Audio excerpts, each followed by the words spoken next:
નમસ્કાર વિદ્યાર્થી મિત્રો, સરસ્વતી ગ્રુપ ઓફ એજ્યુકેશન દ્વારા ચાલતા આ ઈ લર્નિંગ પ્રોગ્રામમાં હું બ્રિજેશ સાકડેચા આપ સૌનું હાર્દિક સ્વાગત કરું છું.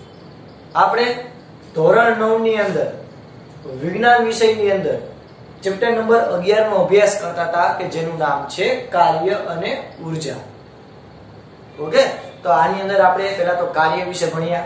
કાર્યની બે શરત છે કે પહેલા તો કોઈ પદાર્થ ઉપર બળ લાગતું હોવું જોઈએ અને બીજું એ પદાર્થનું સ્થાનાંતર થતું હોવું જોઈએ, એટલે કે એ પદાર્થના સ્થાનમાં ફેરફાર થતો હોવો જોઈએ. ત્યારબાદ આપણે જોયું હતું કે ઉર્જા કોને કહેવાય, તો કે જેમ પદાર્થ વધારે કાર્ય કરશે એમ પદાર્થથી વધારે ઉર્જા ધરાવતો હોય છે અને જેમ ઓછું કાર્ય કરશે એ પદાર્થ ઓછી ઉર્જા ધરાવતો હશે. ત્યારબાદ ઉર્જાના અલગ અલગ પ્રકાર જોયા. ગતિ ઉર્જા વિશે ડિટેલમાં માહિતી મેળવી. સ્થિતિ ઉર્જા વિશે આપણે ઇન્ટ્રોડક્શન જોયું હતું. સ્થિતિ ઉર્જાની વ્યાખ્યા, એની સંજ્ઞા, એના ઉદાહરણ. હવે આજે આપણે એવી જ એક સ્થિતિ ઉર્જા જે છે એ ભણવાના છીએ કે જેનું નામ છે ગુરુત્વીય સ્થિતિ ઉર્જા. ઓકે, તો આપણો ટોપિક જે છે ઉર્જાનો, એની અંદર આપણે ગતિ ઉર્જા ભણ્યા, હવે સ્થિતિ ઉર્જા ભણશી. તો સ્થિતિ ઉર્જા વિશે આપણે ખાલી થોડીક એવી માહિતી મેળવી. હવે ડિટેલમાં માહિતી મેળવશું.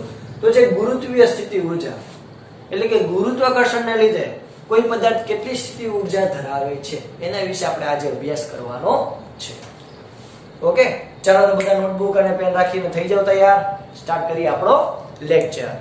ચાલો, તો સૌથી પહેલા આપણે કીધું કોઈ પદાર્થને જમીન પરથી અમુક ઊંચાઈ પર લઈ જવામાં આવે તો તેની ઉર્જામાં વધારો થાય છે.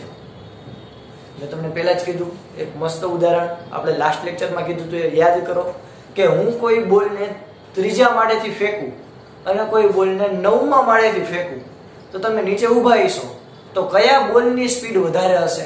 તમે એક્સપેરિમેન્ટ કરજો. એવડી મોટી બિલ્ડિંગમાં ચડવાનું નથી કહેતો, પણ તમે અલગ અલગ ઊંચાઈથી એક્સપેરિમેન્ટ કરજો તો તમે જાતે જ એવું અનુભવશો કે જેમ કોઈ પદાર્થની ઊંચાઈ બહુ વધારે એમ એ પદાર્થ વધારે ઉર્જા ધરાવતો હોય છે, એટલે કે વધારે સ્પીડથી નીચે ખાબકશે, પડશે. તો જ્યારે કોઈ પદાર્થને જમીન પરથી અમુક ઊંચાઈ ઉપરથી લઈ જવામાં આવે, અમુક ઊંચાઈ ઉપર લઈ જવામાં આવે તેની ઉર્જામાં વધારો થાય. જેમ કે પહેલા માળ કરતા બીજા માળની ઉર્જા છે બોલની નીચે પડવાની વધારે છે, ત્રીજા માળે એના કરતા વધારે છે. જેમ તમે ઉપલા માળે જતા જાઓ એમ બોલ જેમ નીચે પડશે ત્યારે એની સ્પીડ વધારે છે. ઓકે, તો આપણને કીધું કે કોઈ પદાર્થને જમીન પરથી અમુક ઊંચાઈ ઉપર લઈ જતા તેની ઉર્જામાં વધારો થાય છે. પહેલા એ સેન્ટેન્સ બધાને ક્લિયર થયું? ક્લિયર? એવું હું ધારી લઉં છું. ચાલો હવે આગળ. તો કે કારણ કે પદાર્થને ઉપર લઈ જવા માટે ગુરુત્વાકર્ષણ વિરુદ્ધ કાર્ય કરવું પડે. તમે કોઈ બોલને ઉપર લઈ જાઓ તો એના માટે તમારે તો કાંઈક તો કાર્ય કરવું પડશે. બોલને ઉપર લઈ જવા માટે હું કોઈ બોલને ઉપર આમ ઘા કરું તો ઉપર આમ બોલ જશે, ઉપર જશે, ઉપર જશે, ઉપર જશે. પછી એક સમય આવશે કે સ્થિર થશે, પછી નીચે આવશે. તો તમારે કોઈ બોલને ઉપર લઈ જવો હોય તેના માટે તમારે ગુરુત્વાકર્ષણ બળ વિરુદ્ધ કંઈક કાર્ય કરવું પડે. તો તમે આ જે કાર્ય કરો છો એ પદાર્થની અંદર શું થાય છે? તો કે ઉર્જા રૂપે સંગ્રહ પામે છે. ઓકે, તો આપણે ગ્રાફમાં બે ગતિના કોઈ પદાર્થને જમીન ઉપરથી અમુક ઊંચાઈ લઈ જાઓ તેની ઉર્જામાં વધારો થાય અને તમે પદાર્થને ઉપર લઈ જવા માટે ગુરુત્વાકર્ષણ બળ વિરુદ્ધ જેટલું કાર્ય કરો, જેમ કે હું માની લો કે કોઈ માર્કર અહીંયા પડી છે સપાટી પર, તો હું એને ઉપર લઈ જાઉં તો મેં જો ગુરુત્વાકર્ષણ બળ વિરુદ્ધ મારા હાથ વડે કાર્ય કર્યું, ગુરુત્વાકર્ષણ બળ વિરુદ્ધ મારા હાથ વડે મેં શું કર્યું? કાર્ય. તો એ જે કાર્ય હશે એ માર્કર દ્વારા ઉર્જા સ્વરૂપમાં સંગ્રહિત થશે. એટલે એવી રીતે આપણે અહીંયા ઉદાહરણ રૂપે જોઈએ તો ઉર્જા રૂપે સંગ્રહ પામશે. જે ઉદાહરણ આપું, જેમ કે માની લો કે કોઈ આવું એક બોક્સ છે. આ બોક્સને હું અહીંયા જમીન ઉપર રાખું, એટલે જમીન તો નથી પણ તમે એવું ધારી લો કે હું જમીન ઉપર રાખું તો એની સ્પીડ જે છે એટલે એ જે છે સ્થિર હશે.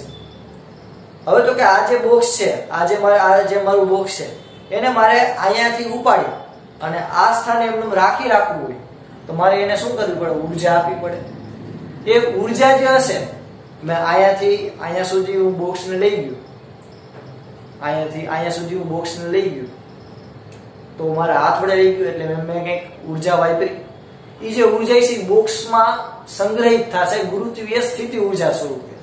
એટલે હવે જો આ જે બોક્સ હશે એને હું નીચે કરીશ તો જો નીચે પડશે, તો ઉપરથી નીચે શું કામ પડ્યું? એનામાં એવી ગતિ ઉર્જા ક્યાંથી આવી? તો કે હું અહીંથી ઉપર લઈ ગયો તો ને એ ઉર્જા સંગ્રહિત થઈ અને પછી ગતિ ઉર્જા સ્વરૂપે નીચે આવી. હું ઉદાહરણ આપું, જેમ કે જો કોઈ આ જમીન હોય તો જમીન ઉપર હું કોઈ બોલને પકડીને એવી તેમ કહું હજી નીચે નીચે જશે નહીં જાય, કારણ કે તમે એને કઈ સ્થિતિ ઉર્જા ધરાવતું જ નથી. આપણે કીધું તું રેડી. હમણાં હું તમને કહીશ કે કોઈ જમીન ઉપર કોઈ પદાર્થ હોય તેની સ્થિતિ ઉર્જા શૂન્ય હોય. હવે તમે જેમ એને જમીન ઉપરથી ઉપર લઈ જાઓ એટલે તમે કઈ કાર્ય કર્યું, એ કાર્ય આ માર્કરના જે ઇન્કની બોક્સ જે છે એટલે કે તમે જે કાર્ય કર્યું એ જે પદાર્થ જે છે એમાં ઉર્જા સ્વરૂપે સંગ્રહિત પામશે. પણ જેવું તમે એને મૂકશો એટલે એ ગતિ ઉર્જા ધારણ કરશે. તો આ છે આપણી ગતિ ગુરુત્વીય સ્થિતિ ઉર્જા. આઈ હોપ બધાને થોડું ક્લિયર થાય છે. ઘણું બધું. વાહ, વી આર વેરી વેરી હોશિયાર. શું? તો કે જ્યારે કોઈ પદાર્થને જમીન ઉપરથી ઉપર લઈ જવામાં આવે તો ગુરુત્વાકર્ષણ બળ વિરુદ્ધ તમારે કંઈક કાર્ય કરવું પડે. એ જે કાર્ય કરશો એ પદાર્થની અંદર ઉર્જા સ્વરૂપે સંગ્રહિત થશે. તો બહુ અગત્યનો ક્વેશ્ચન છે વિદ્યાર્થી મિત્રો, 3 માર્કમાં વારંવાર પૂછાતો એક્ઝામમાં આઈએમપી ક્વેશ્ચન છે. તો જમીનથી ઉપર કોઈ બિંદુ પાસે, જમીનથી ઉપર કોઈ બિંદુ પાસે, આ માની લો આ જે મારી માર્કર પર એ તો બિંદુ છે, તો જમીનથી ઉપર કોઈ બિંદુ પાસે પદાર્થને જમીન પરથી તે બિંદુ સુધી લઈ જવા માટે ગુરુત્વ બળ વિરુદ્ધ માં તેના ઉપર કરવા પડતા કાર્યને તે પદાર્થની શું કહેવાય? ગુરુત્વીય સ્થિતિ ઊર્જા. હજી એકવાર, જમીનથી ઉપર કોઈ બિંદુ પાસે પદાર્થને જમીન પરથી તે બિંદુ સુધી લઈ જવા માટે ગુરુત્વીય બળ વિરુદ્ધ ગુરુત્વીય બળ વિરુદ્ધમાં કરવા પડતા જે કાર્ય હશે એને કહેવાય ગુરુત્વીય સ્થિતિ ઊર્જા. એક મસ્ત મજાની આકૃતિ દોરું જેથી તમને ક્લિયર થાય. તો સમજો કે અહીંયા મારી પાસે આ એક જમીન છે,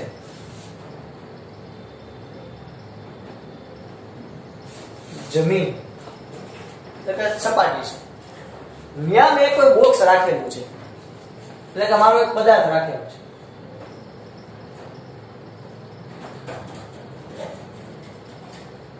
દેખાય બધી મસ્ત મજાનો પદાર્થ લાલ. હવે આ જે પદાર્થ જે છે એને મારે અહીંયાથી ઉપર લઈ જવા માટે કંઈક કાર્ય કરવું પડશે. હવે ધારો કે મેં આ પદાર્થ જે છે એને આ બિંદુએથી ઉપર લઈ ગયો h ઊંચાઈ. ક્યાં? h ઊંચાઈ એ. h ઊંચાઈ હું લઈ ગયો. તો હવે જે આ બોક્સ છે એ અહીંયા આવી ગયું.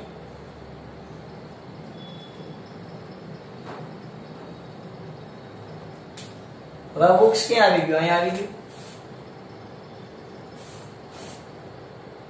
તો આ બાજુ બોક્સે શું કર્યું? મુવમેન્ટ કર્યું.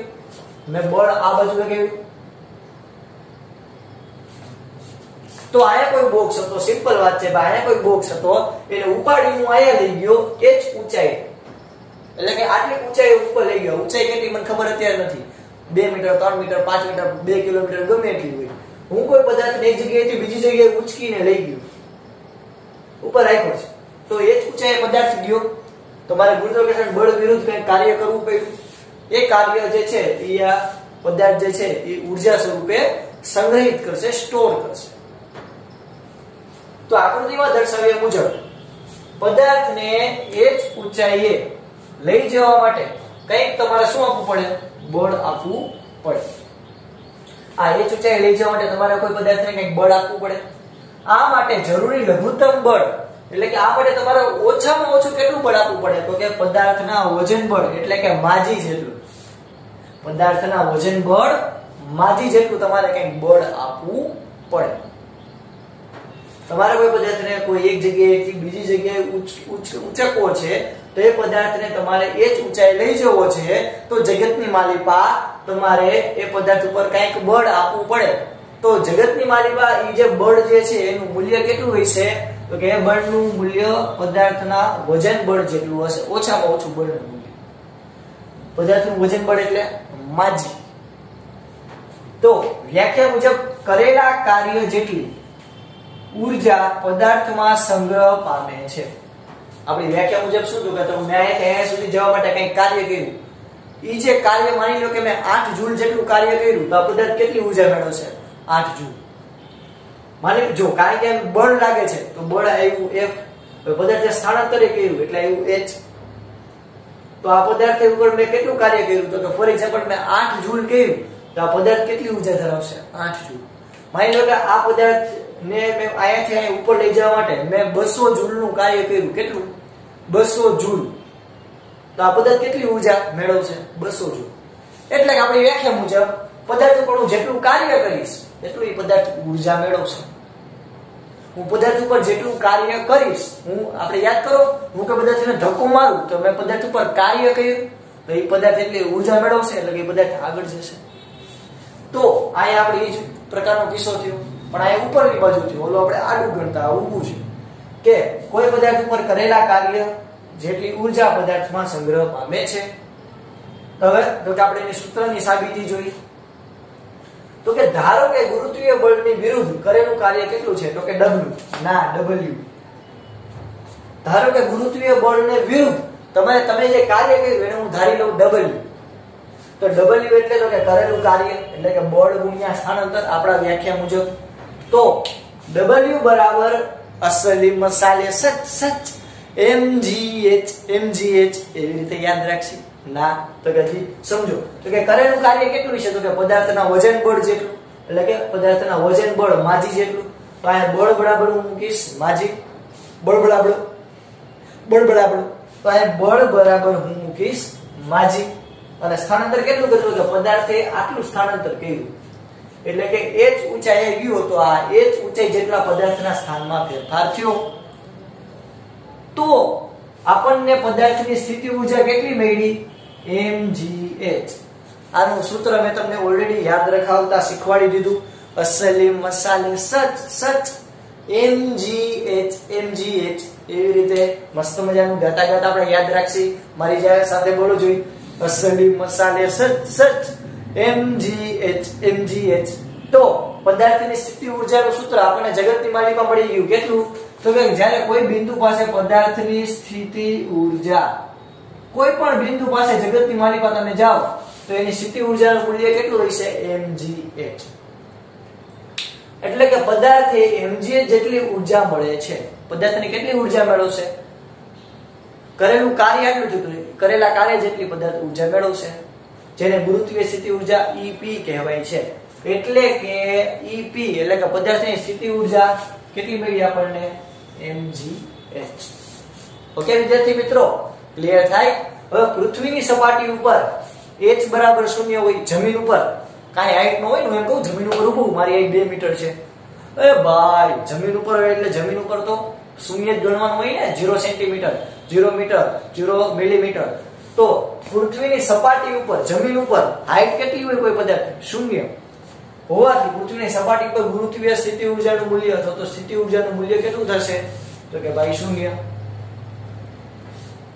કયા કિસ્સામાં? તો કે આ કિસ્સામાં. પહેલા કિસ્સો કહી દઉં આને, આ બીજો કિસ્સો કહી દઉં. તો કે પૃથ્વીની સપાટી ઉપરથી h જેટલી ઊંચાઈ પદાર્થની સ્થિતિ ઊર્જાનું મૂલ્ય mgh. પદાર્થ પર થયેલું કાર્ય તેના માર્ગ પર આધાર રાખતું નથી. આ ત્રીજો અગત્યનો પોઈન્ટ. શું? તો કે પદાર્થ પર કરેલું કાર્ય, આ મેં પદાર્થ ઉપર કંઈક કાર્ય કર્યું, એ કાર્ય જે છે એ પદાર્થના માર્ગ ઉપર આધારિત નથી. ઓકે, તો આ શું કે સમજો. તો કે હું કોઈ પદાર્થને અહીંયાથી અહીંયા સુધી લઈ જાઉં તો એ પદાર્થ ઉપર કેટલું વજન લાગશે? તો કે વજન બળ માજી mg જેટલું. હવે કોઈ પદાર્થને અહીંયાથી અહીંયા સુધી લઈ જાઉં તો આમ સીધો લઈ જાઉં, આવી રીતે આમ આડો લઈ જાઉં, આમ પહેલા લઈ જાઉં, પછી આમ લઈ જાઉં, પછી આવી રીતે આમ કરીને અહીંયા લઈ જાઉં, તો આ આપણો પહેલો માર્ગ થયો એટલે કે પહેલો રસ્તો. આ મારો બીજો માર્ગ થયો. હું કોઈ પદાર્થને અહીંયાથી આમ લઈ જાઉં, આમ લઈ જાઉં, ગમે એમ લઈ જાઉં અને પછી અહીંયા આ બિંદુએ લઈ જાઉં તો આ મારો ત્રીજો માર્ગ થયો. તો અહીંયા મેં તમને 3 રસ્તા કીધા. હવે આ ત્રણેય રસ્તા ઉપર, ત્રણેય રસ્તામાં પદાર્થ છેલ્લે આવે છે તો અહીંયા તેના ઉપર વજન બળ કેટલું લાગશે? નીચેની બાજુ માજી જેટલું. અને પદાર્થની હાઈટ કેટલી છે? h જેટલી.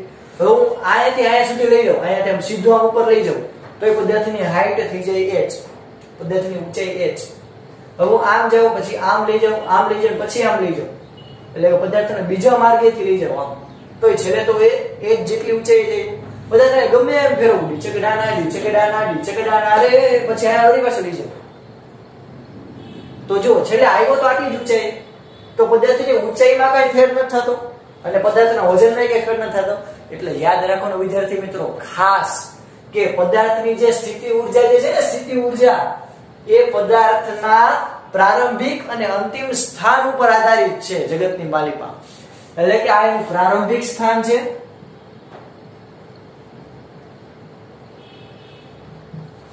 અને આ એનું અંતિમ સ્થાન છે. તો પદાર્થની સ્થિતિ ઊર્જા એ પદાર્થના પ્રારંભિક સ્થાન અને અંતિમ સ્થાન ઉપર જ આધારિત છે, નહીં કે એના ગતિમાર્ગ ઉપર, એટલે કે એ કયો રસ્તો લે છે એના ઉપર આધારિત નથી. હું એમ કહું કે તમારે ભાઈ 2 વાગે ત્રિકોણ ભાગે આવી જવાનું છે, બસ મેં ઇન્સ્ટ્રક્શન આપું તો પછી તમે પ્લેનમાં આવો તોય ભલે, રોકેટ લોન્ચ કરીને આવો તોય ભલે, તમે રિક્ષામાં આવો તોય ભલે, તમે વાહન લઈને આવો તોય ભલે, એટલે કે કઈ 2 વ્હીલરમાં આવો તોય ભલે, 4 વ્હીલમાં આવો તોય ભલે, સાયકલ લઈને આવો તોય ભલે, અને હાલીને આવો તોય ભલે, મેં તમને એટલી ઇન્સ્ટ્રક્શન આપી 2 વાગે તમારે ત્રિકોણ ભાગે હાજર થઈ જવાનું. તો તમારે 2 વાગે ત્રિકોણ ભાગે આવી જાવ. એમાં તમે કયા માર્ગેથી આવો છો, કયા રસ્તા ઉપરથી આવો છો એની એને મારે કઈ લેવા દેવા હોય નહીં. બસ એવું જ આ બિચારા સ્થિતિ ઊર્જાનું છે. શું? તો કે સ્થિતિ ઊર્જા જે છે એ પ્રારંભિક સ્થાન અને અંતિમ સ્થાન ઉપર જ આધાર રાખે છે, નહીં કે એને કયો રસ્તા ઉપરથી પદાર્થ આવ્યો છે એના ઉપર કઈ આધારિત રાખતો નથી. એટલે કે હું કોઈ પદાર્થને આવી રીતે ઉપર લઈ જાઉં તો એ આ પદાર્થ ક્યાંક ઊર્જા ધરાવશે. હવે એનો આમ લઈ જાઉં કે હું આમ ગમે એમ ફેરવીને પછી અહીંયા રાખું તો છેલ્લે તો આ એક બિંદુ બીજા બિંદુ, આ 2 બિંદુ, એટલે કે આટલી ઊંચાઈ જ આવ્યો છેલ્લે તો એટલી ઊર્જા મેળવશે. કેટલું? mgh. તો અહીંયા આપણને અત્યાર સુધી વિદ્યાર્થી મિત્રો પાઠમાં અગત્યના નવા 2 સૂત્ર મળ્યા. કયા કયા? તો કે પદાર્થની 2 ઊર્જાના આપણને સૂત્ર મળ્યા. પેલું ગતિ ઊર્જા, તો કે ભાઈ ગતિ ઊર્જાનું સૂત્ર આપણને મળ્યું હતું 1/2 mv².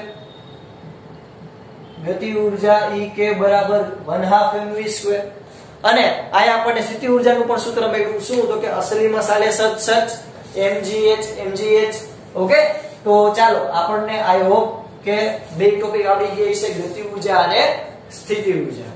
ઓકે, ચાલો તો બધા ફટાફટ અહીંયા સુધીનું ક્લિયર થયું. આપણે જે સુધી પહેલા તો શું ભણ્યા? તો કે ગુરુત્વીય સ્થિતિ ઊર્જા ભણ્યા, કોને કહેવાય એની વ્યાખ્યા સમજ્યા, આકૃતિ સમજ્યા, ત્યારબાદ આકૃતિનું વર્ણન કર્યું અને છેલ્લે આપણે એના સૂત્રની સાબિતી. તો તમને અગત્યનું એક્ઝામની અંદર આ આઈએમપી ક્વેશ્ચન છે વિદ્યાર્થી મિત્રો. અને આની પહેલા મેં જે તમને ગતિ ઊર્જા શીખવાડી એ 4 માર્કમાં આઈએમપી ક્વેશ્ચન છે. એમાં મેં તમને યાદ હોય તો પહેલા વ્યાખ્યા કીધી હતી, પછી સમજાવ્યું હતું, પછી આપણે એના વિશે ભણ્યા હતા અને એની સૂત્રની સાબિતી કરી હતી, અને પછી આપણે છેલ્લે એના ગતિ ઊર્જાના ઉદાહરણ લીધા હતા. એવી જ રીતે એ 4 માર્કમાં પૂછાય. એમાં સ્થિતિ ઊર્જા જે છે એ અગત્યનો 3 માર્કમાં આઈએમપી ક્વેશ્ચન છે કે જેમાં તમારે આટલી વસ્તુ લખવી પડે: સમજૂતી, વ્યાખ્યા, આકૃતિનું વર્ણન અને સૂત્રની સાબિતી અને અગત્યના કિસ્સા. પેલું, બીજું અને આ 3 પોઈન્ટ તમારે યાદ રાખવા પડે. ઓકે વિદ્યાર્થી મિત્રો, ચાલો તો આઈ હોપ બધાને આટલું ક્લિયર થયું છે. સ્થિતિ ઊર્જા અને ગતિ ઊર્જા. તો પહેલા તમને લખવા માટે 2 મિનિટનો ટાઈમ આપું છું. બધા ફટાફટ લખી લ્યો. ચાલો ફટાફટ.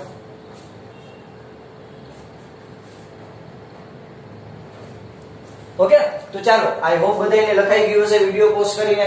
તો અહીંયા સુધી આપણે રાખીએ. તો આજના હોમવર્ક ની અંદર આજે તમને ક્વેશ્ચન કરાવેલો છે એ જો આમ રંગબેરંગી તમને અહીંયા હું પેનનો યુઝ કરું છું. એનો ઉપયોગ શું કામ? તો કે તમને વાંચવાની અને જોવાની મજા આવે. એવી જ રીતે તમારે તમારા બુકની અંદર અલગ અલગ પેનથી તમને એક પેન સજેસ્ટ કરું છું. જો યોગ્ય હોય તો લેજો. એ પેન જે છે મારે કોઈ કંપનીએ કોન્ટ્રાક્ટ નથી, પણ તમારા અક્ષર સારા થાય તો આપણે જે સાયકોલોજીકલી આપણે ફેક્ટ જોઈ તો તમારા જે પેન હોય પેનનો પોઈન્ટ જેમ જાડો, તમારા જે પેન હોય એનો પોઈન્ટ જે છે જેમ જાડો હોય એમ તમારા અક્ષર જે છે ને એ તમે સારા કરી શકો. તો આને ધ્યાનમાં રાખી અને SS કંપનીની SS બોલ્ડ આવે છે. SS bold. ઓકે, તો આ SS બોલ્ડ કરીને જે પેન આવે એ મારા સજેશન ઉપરથી તમે 3 કલરની પેન લઈ લ્યો: બ્લુ, બ્લેક અને રેડ. આપણે બીજા કઈ કલર નથી લેવા. તમે આટલો તો ખર્ચો કરી શકો, 10 રૂપિયાની આવી જશે. તો આ બ્લુ, બ્લેક અને રેડ આ ત્રણેય પેન લઈ લ્યો એસએસ ગોલ્ડ ની, અને તમારા પાકી બુક ની અંદર મેં જો જેટલી વસ્તુ રેડ કલર થી લખી એ રેડ કલર થી લખો, જેટલી બ્લેક કલર થી લખી બ્લેક કલર થી લખો, જે બ્લુ કલર થી લખેલી છે અને લીટી કરેલી છે એ બ્લુ કલર થી કરો, તો તમને વાંચવામાં સરળ પડશે અને તમે ફટાફટ સરળ રીતે વાંચી શકશો. ઓકે, આ એસએસ ગોલ્ડ નામ છે. તો વિદ્યાર્થી મિત્રો, આપણે પ્રેઝન્ટેશન ઉપર ધ્યાન દેવાનું છે, કારણ કે હવે આપણું આવતું વર્ષ છે એ 10th છે. તો ત્યાં સુધીમાં આપણે અક્ષર રાતોરાત તમારા અક્ષર સારા થઈ જશે ના. તો આપણે જે સારા અક્ષર જેના સારા થાય છે વધારે બેટર કરે પ્રેઝન્ટેશન, અને જે વિદ્યાર્થીઓના અક્ષર થોડાક એવા નબળા થાય છે, ખરાબ થાય છે, તો એ સારા અક્ષર કરવાની ટ્રાય કરે. તો એના માટે આપણે અત્યારથી તૈયારી કરશું તો આપણે 10th માટે એલિજિબલ થઈ જશું, એટલે કે ત્યારે આપણને વાંધો આવશે નહીં. તો આપણે અત્યારથી જ પ્રેઝન્ટેશન ઉપર આપણી સ્કૂલમાં ધ્યાન આપવામાં આવે છે, જેને લઈ અને આપ સચેત રહ્યો. અને આ બધા જે આખા પોઈન્ટ જે છે એ કલર થી તમે આની પહેલાની જે બુક જે છે એ પણ તમે એવું શક્ય હોય તો કલર થી આમ લીટી બીટી કરી અને ચિત્રી નાખો, જેથી તમને વાંચવામાં મજા આવે. અને મેં આ જે પોઈન્ટ લખેલા છે એ પોઈન્ટ તમને યાદ રહે, કારણ કે તમે નવનીત જેવી, નવનીત છે, દર્પણ છે, ઘણી બધી રેફરન્સ બુક છે, એમાં તમને ક્યારેક એવું બને કે અઘરા શબ્દ ન સમજાતા હોય અથવા તો વાક્ય રચના ન સમજાતી હોય, તો તમને ધ્યાનમાં રાખી અને આપણી દેશી ભાષાથી મેં આખા ક્વેશ્ચન લખેલા છે. તો તમે આટલા પોઈન્ટ લખો એટલે બધા અગત્યના પોઈન્ટ આવી જાય ને તમને પૂરેપૂરા માર્ક મળે. એટલે તમારે આવી જ રીતે મેં લખેલું છે એ જ પોઈન્ટ થી તમે લખજો તમારા બુકની અંદર. ઓકે વિદ્યાર્થી મિત્રો, આ સુધી રાખીએ. જય ભારત, જય હિન્દ. વિજ્ઞાન એટલે કે સાયન્સ ફાઇટ્સ બેક.